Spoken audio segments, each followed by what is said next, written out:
So he's pathetic. He's small. So here we have the overrated NBA coach Greg Popovich inserting himself into political conversation. Let's see what he has to say. He's a whiner. We all know that. But you wouldn't have him babysit your kids. Jump. You wouldn't hire him if you had a small business. You want that man in your business? What do you mean you wouldn't hire him for your small business? He's clearly, objectively a business wizard. Even the people who hate him admit that. So maybe you could say you wouldn't hire him to be your receptionist. Maybe that'd be a better job for Kamala because she could fake being nice better than him. There's no way. But you're going to vote for him for president? Because he's strong? I mean, Kamala Harris whipped his ass in the debate. That's a stretch. Come on. Just obviously, and he's running ever since. He doesn't want any part of her. Because as she said before, she's eaten many of his type for lunch. As an attorney general, as a prosecutor.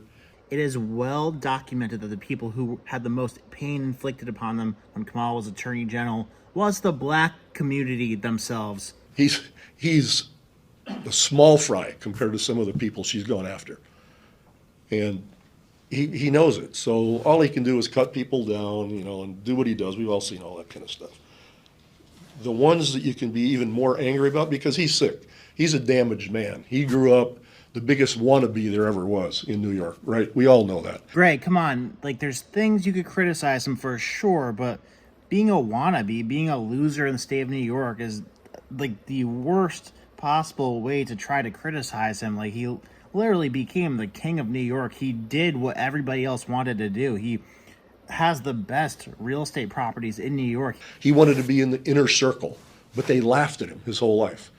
Just like Obama made fun of him at that dinner, and he was about to melt. I actually think that dinner was the moment that Trump decided, you know what, F it, I'm going to run for president just to show all these people that I could do it, and I could do it much better than them. That angered him so bad, it was scary. But he was never accepted. He was treated like a fool, like a clown. If he was such a fool and such a clown, then why did every country in the world do exactly what we wanted them to do when he was president? There was no new wars. Nobody was acting against the will of the United States, but before Trump, that was the case, and after Trump, that was the case. So the world only laughs at the people you support, Greg. And now he's able to just give the finger to the world because of his position now. And that's what he's doing. He's getting back at everybody because he's so small. Bro, you literally sound like a worse version of what you're describing Trump to be. Does anybody else notice that? He's got to go after everybody, just like we all know the generals and Mike Pence and all that. We've all heard that before. But those people around him, the Grahams, the Cruzes, the Hawleys, the Meadows, McCarthy, McConnell, all those guys, all older white men, it so happens to be.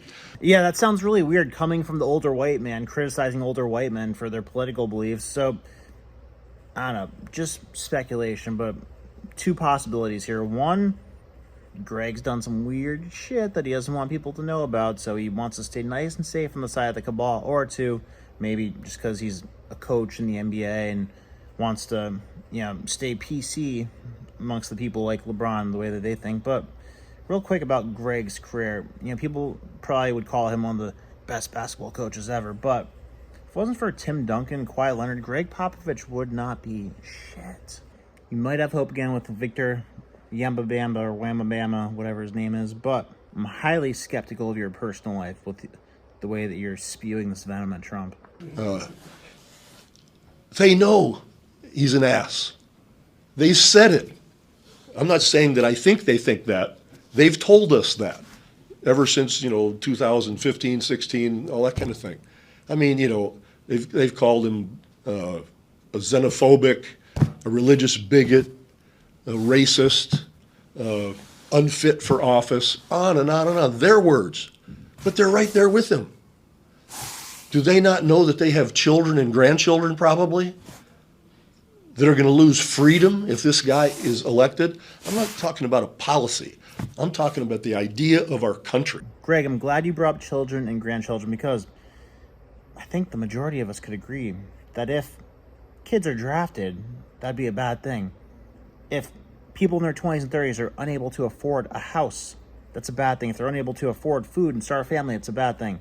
if they are afraid to walk outside in most cities because they're afraid of being violated by homeless people or robbed by illegal immigrant criminals that are sent here from other countries, that's a bad thing.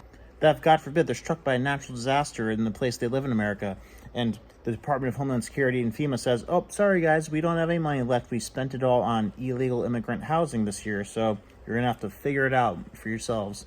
That's a bad thing. And above all, put us in a position of strength. Have you felt strong at any point over the last 4 years as a country?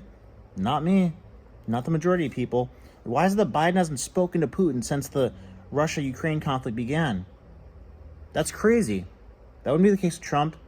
He would hit the problem head on. So Gregg is like a Keith Olbermann, crusty old bitter man. It's strange to see, but, TDS. And I can't wait to see him lose his mind when Trump wins, because I'm feeling better and better about this thing every freaking day. Closing thoughts. If you want to be part of a super cool, super smart community where we talk about the most important things, most in-depth things all throughout the day, every day, join our Telegram group called the Forbidden Book Society, where we bring front and center books that have the critical secrets of the world that are being cut out of circulation right now, to probably your surprise, but we are keeping them alive. We are sharing them in the group, and we're going through one in thorough detail every month. So check out the Forbidden Book Society on Telegram, link below. I'll leave it in there for you. And if you really want to get into this stuff, join the Forbidden Book Society Patreon. Love y'all. See you there. God bless.